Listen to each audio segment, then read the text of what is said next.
豬狗小怪事，好耐冇錄過節目啦，又係我哋豬狗小怪事，我係阿 Woods 啊。我係 Wanko。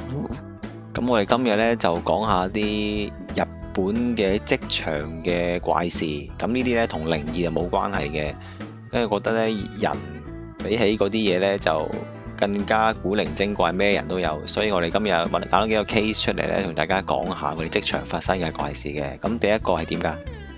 第一個職場怪事呢，就係一位日本女士啦。咁我就唔知佢喺邊度返工啦。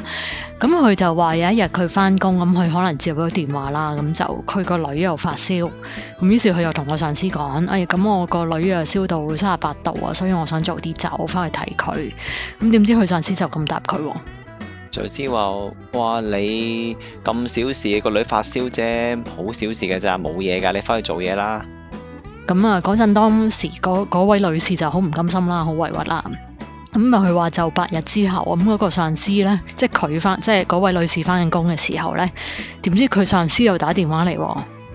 喂，我有發燒啊，發高燒啊，唔舒服啊，我要同公司請假。你哋做嘢啦嚇自己。咁於是嗰位女士就同佢上司講咯：發燒啊，好小事啫喎，大驚小怪，翻工啦。咁同埋佢話佢同一日咧就交咗辭職信啦。咁咧，我哋睇下啲網友，有啲日本嘅網友係點樣留言啊？咁第一位網友咧就話個上司做得，咁但係部下就唔做得，咁即係指佢州官放火啦。咁本身就係一件好奇怪嘅事。另一位朋友咧就話：哇，呢咁啱佢又會自己病嘅，真係好似因果報應咁喎，抵佢死啊咁樣。咁啊，亦都有網友分享翻咧佢之前嘅經歷啦。咁有一位網友就話啦：佢媽媽咧過身嗰陣，咁佢就想同公司請假，點知個上司或者社長啦就同佢講啦：你講呢啲有咩用啊？咁結果咧佢就同社長嘈起上嚟，仲俾社長打添喎！哇，咁都得嘅。咁佢就話個社長繼續講啲好難聽嘅説話啦。咁明明醫院咧就已經打咗電話俾公司，就通知就話呢位員工嘅媽媽咧過咗身㗎啦。咁但係個公司都竟然話個員工講大話啦。咁最後個員工咧就話佢火都嚟埋，咁就仲還手打返個社長添啊！如果呢件事咧發生喺香港咧，我諗一俾人喐手，無論邊個喐手先都好咧，都有人報咗警㗎啦，可能。係咯，我真係覺得好有啲意外，原來日本可能一啲公司仔啦都咁樣去解決問題咯。同埋咧，我感覺咧係冇咁有法律意識嘅，佢相比起香港嗰啲嘅人，我唔知係咪因為咧佢哋唔係用 common law 啦，所以就有啲分別啦。或者佢哋係比較人治啲啊，即係佢係個社長或者個上司同員工嘅關係係有陣時好似父子關係咁樣噶嘛。咁如果你老豆打你，咪覺得好正常。咁呢應該係好老一輩嗰啲公司，而家新一代冇呢啲歌仔唱，或者係啲細公司咯。咁其實呢啲喺日本都統稱係 power hana 嘅，係咯，應該都可以去勞工處投訴。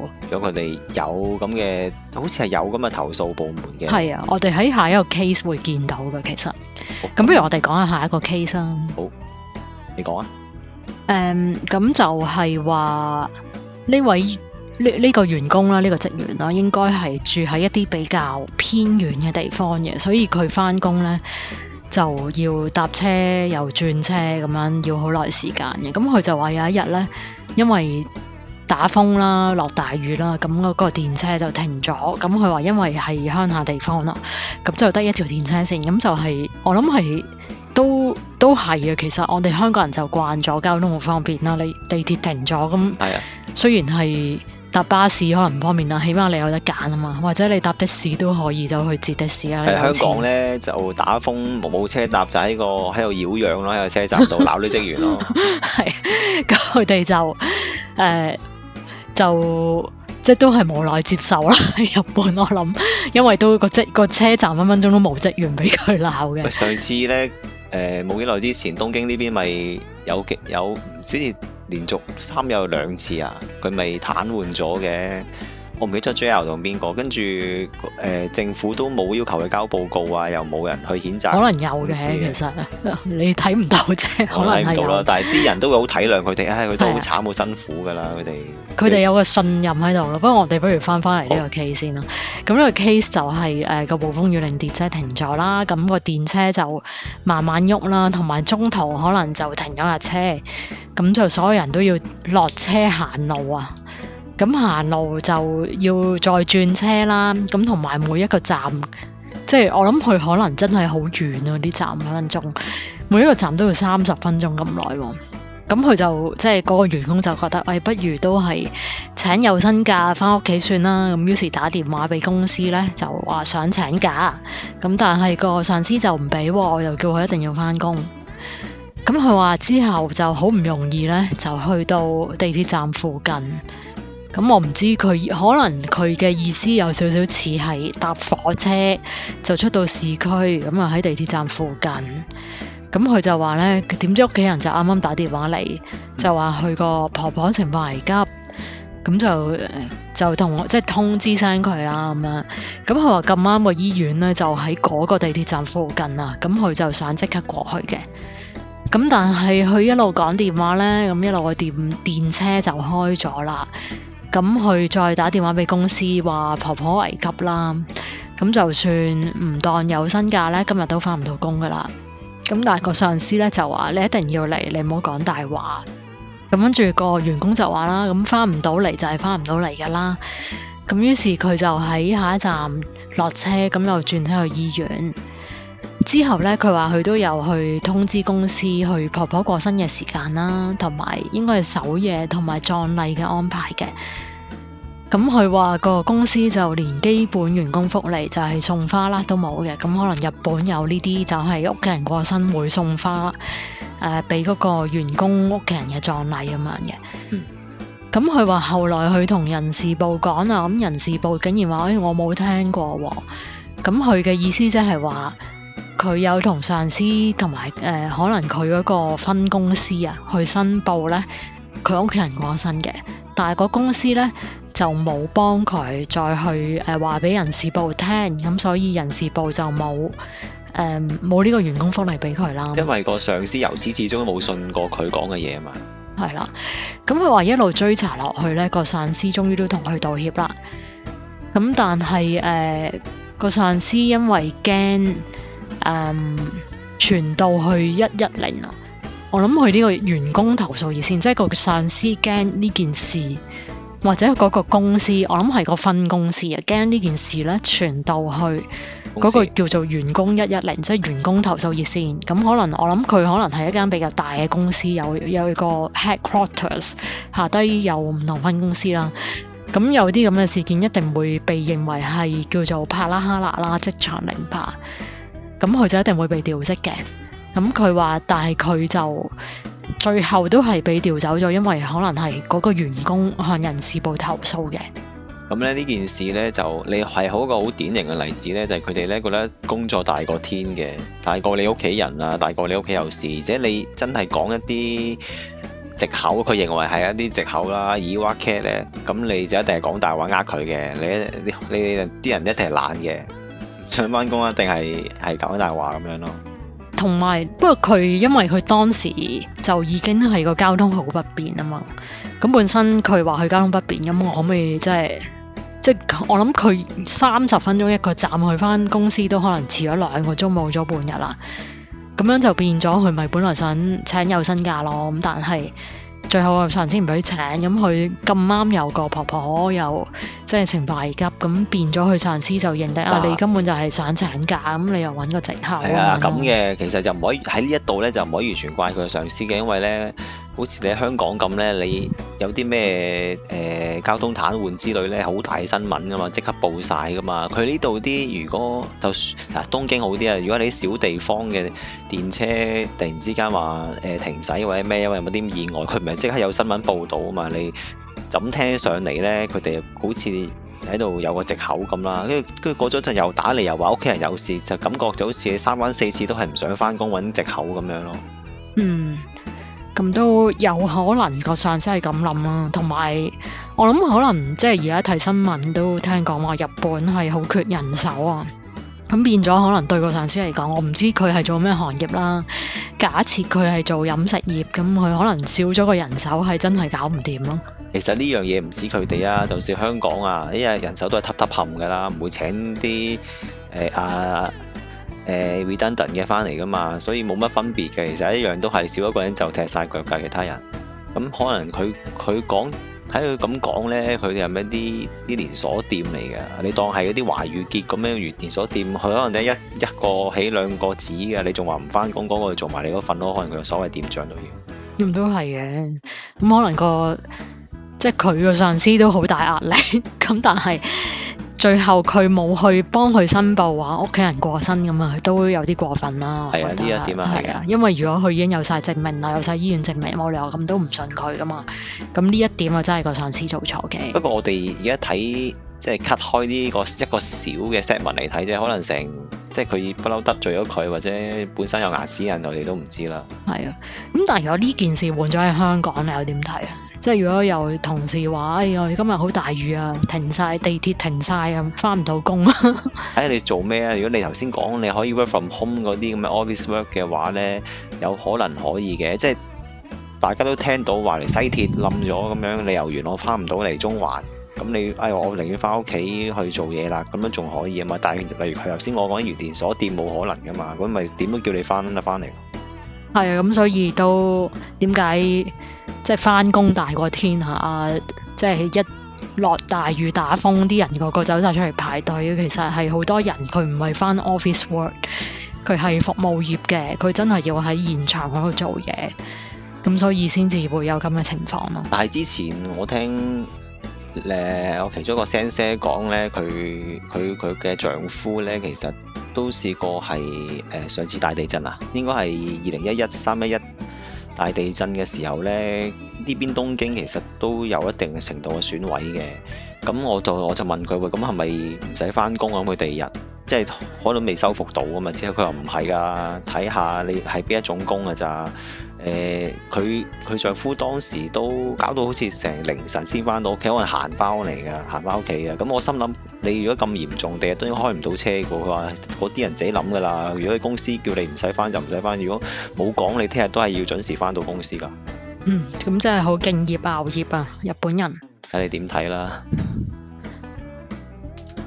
好啦，咁下一個 case 呢，就好似同嗰啲薪金有關係喎。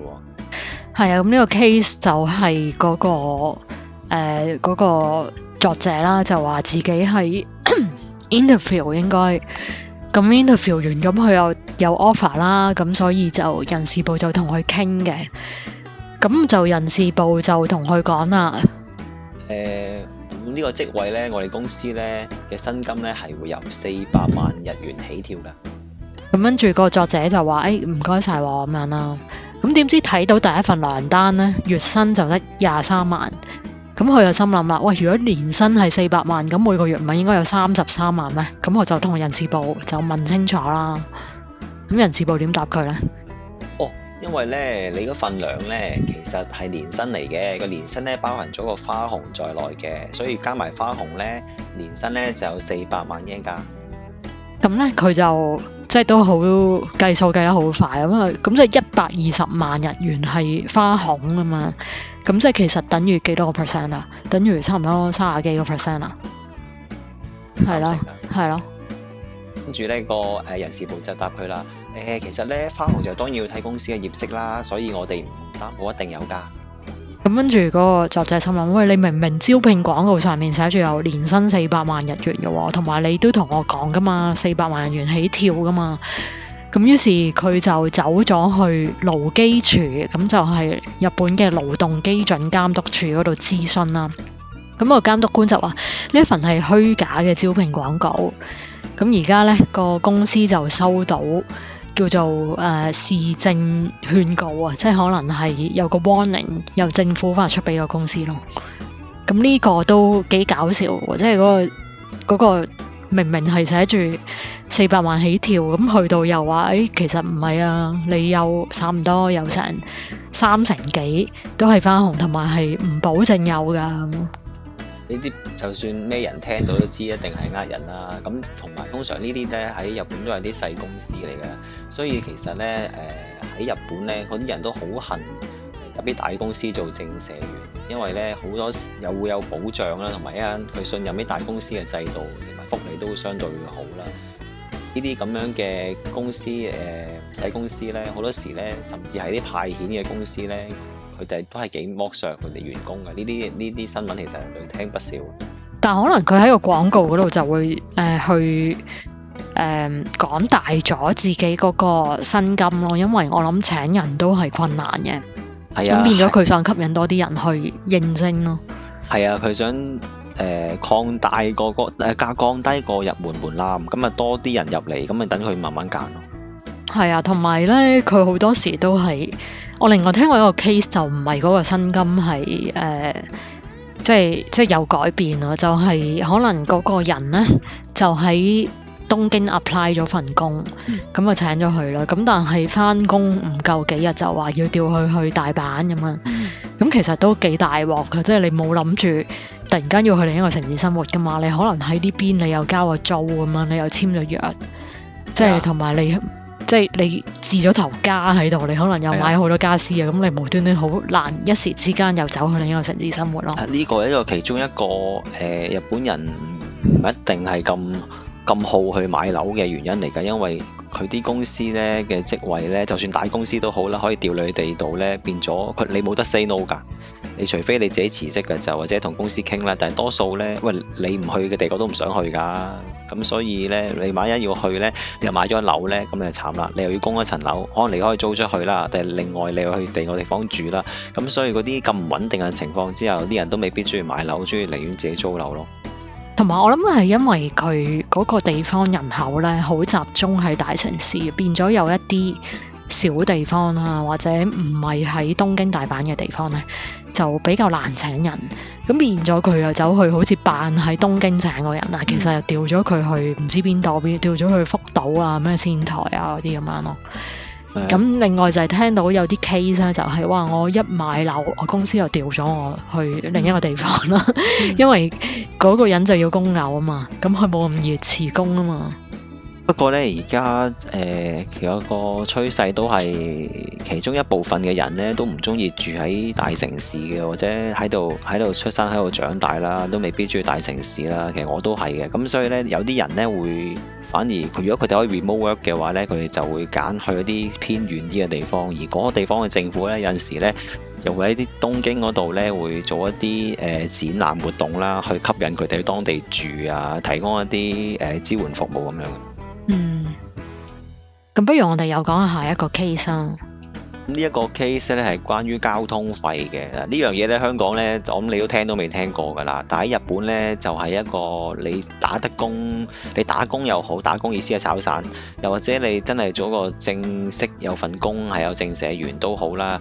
咁佢都有關公司咧會俾翻相當一部分，甚至係全額嘅車費去支援翻你嘅翻工費，因為佢覺得係因為做佢哋交俾你做嘅嘢呢，所以你先至會有呢一筆咁嘅開銷嘅。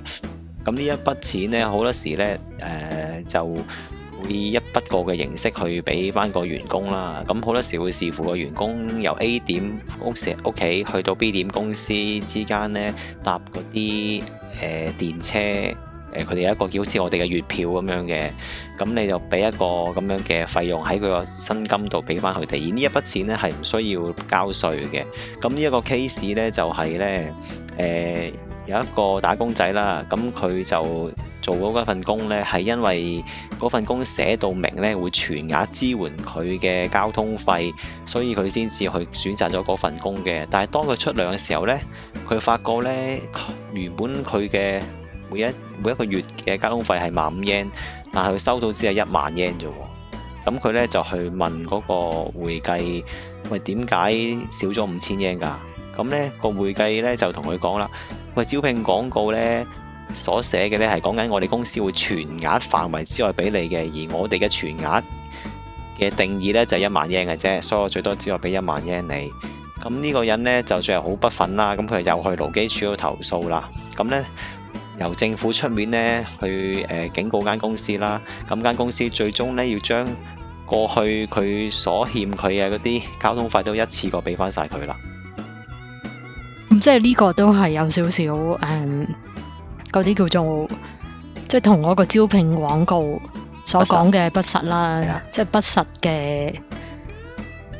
佢哋都會玩呢啲字眼捉字蝨咧，去氹你入去做嘢，跟住咧慳得就慳咁樣，好明顯呢啲都係公司仔啦。同埋我諗有啲工其實佢嗰個時薪唔係好高啊，但係個交通費日本搭車都好貴噶嘛，如果去過日本旅行，咁若果係冇津貼咧，咁其實就係白做咯，有陣時會。